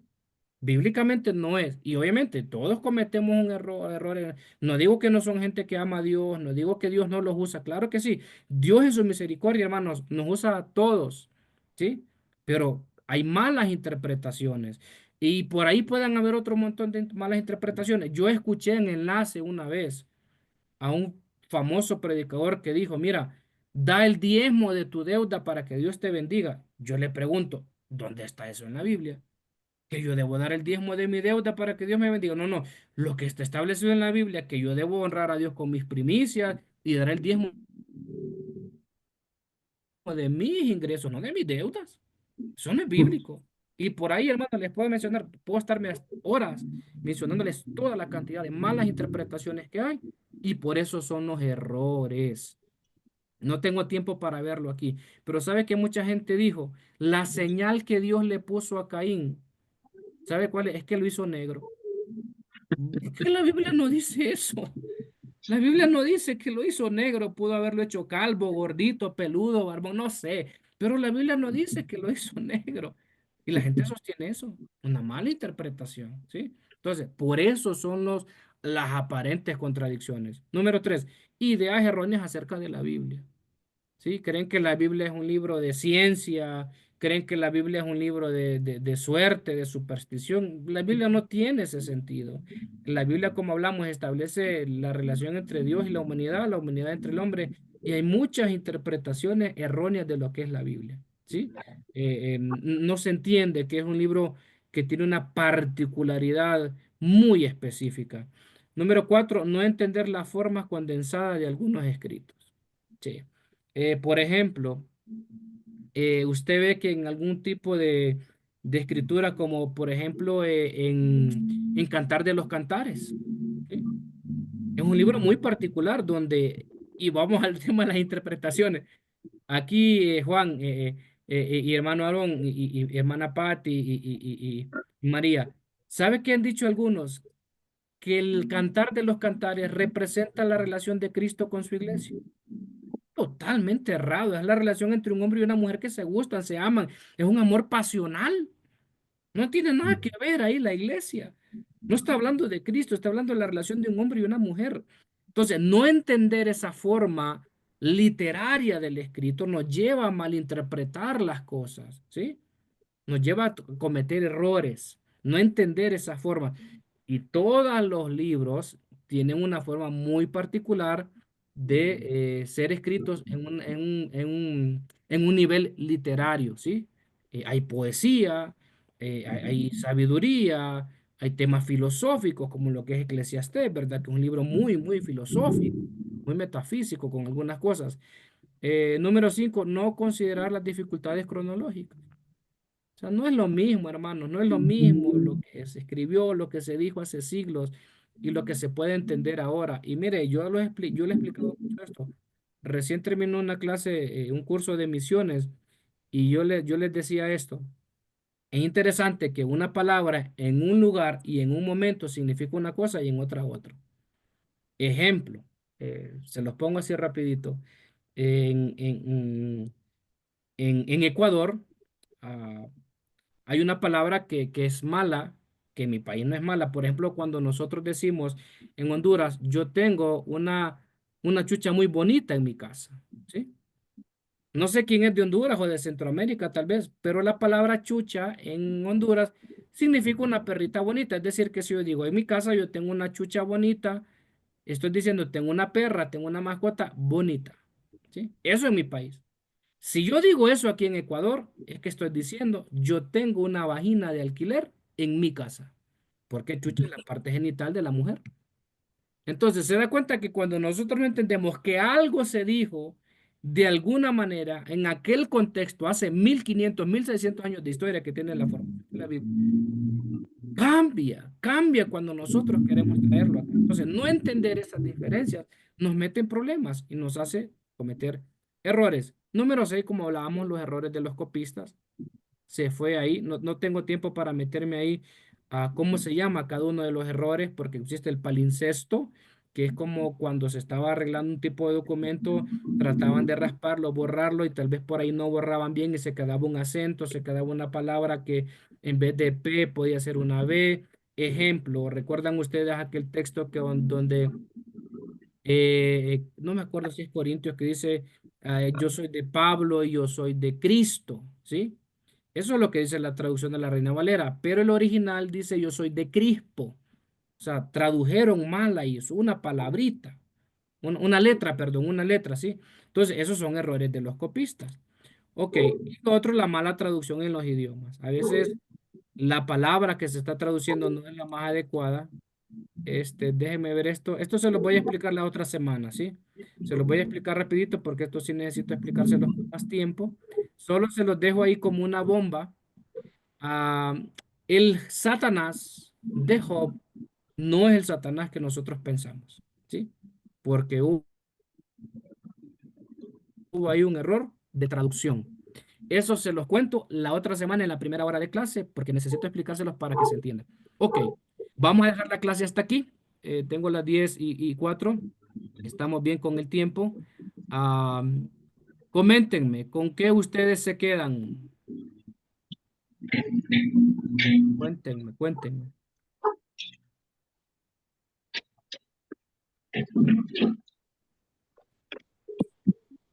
Cuéntenme, ¿con qué se quedan? Yo más con lo que es la inspiración verbal y plenaria completa, eso es lo que yo me quedo, es en lo que creemos, en lo que es correcto, no las otras, ¿no? Que iluminación especial, inspiración dinámica, dictado mecánico, eso es como que no van acorde a lo que nosotros creemos y está Ujú. escrito en la palabra, ¿no? Sí, muy bien, hermano. Gracias. ¿Alguien más?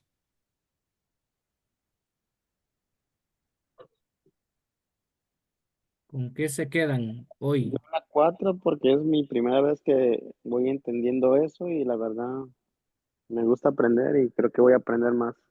Ok, muy bien. Muy bien, hermano David. ¿Quién más? ¿Con qué se quedan? Yo me quedo con los resultados de la inspiración, que es revelación, veracidad y confianza. Ok, muy bien. Excelente. Ok, Yo, hermanos. pastor, Sí, que la Biblia fue escrita por personas que conocían a Dios. Escribimos desde lo que nosotros conocemos. ok, muy bien. Excelente. Bueno, amados hermanos, terminamos hoy. Vamos bien. Acuérdense, cualquier cosita que ustedes necesiten, me escriben, me preguntan y la resolvemos, ¿sí? Así que bueno, descansen. Yo tengo aquí ya las 10:06 de la noche. Ya en un ratito va a ser ya medianoche y pues va a ser martes, pero Dios les bendiga. Cualquier cosa estoy a sus órdenes, ¿sí? Dios les bendiga y nos vemos. Una buena noche. Descansen. Dios bendiga, pastor. Saludos a la familia. Que se Bendiciones Bendiciones y para salve. gracias todos. por las enseñanzas.